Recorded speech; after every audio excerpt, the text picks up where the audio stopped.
Nafs balosi va boylikka bo'lgan gurkurona hirs afsuski ba'zan insonni to'g'ri yo'ldan halollik mezonlaridan butkul adashtiradi. Xatirchi tumanining Oqtepa mahallasida istiqomat qiluvchi 1993-yilda tug'ilgan Odil Boltayev ham oson boyishni maqsad qilib, mahallasidagi 1988, 1992, 1998, 2006 va 2007 yillarda tug'ilgan uyushmagan va jinoyat sodir etishga moyil yosh yigitlarni yig'ib, jinoyat rejasini amalga oshirishga kirishadi.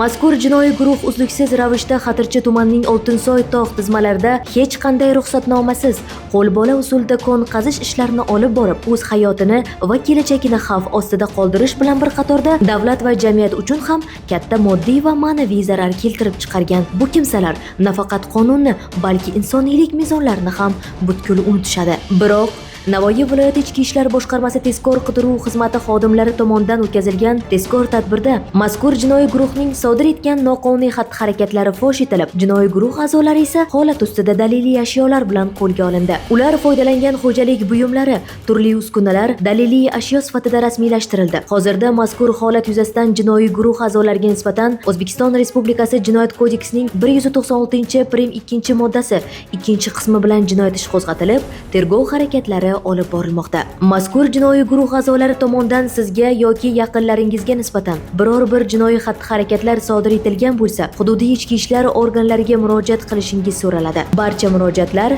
belgilangan tartibda ko'rib chiqiladi va shaxsingiz sir saqlanishi kafolatlanadi.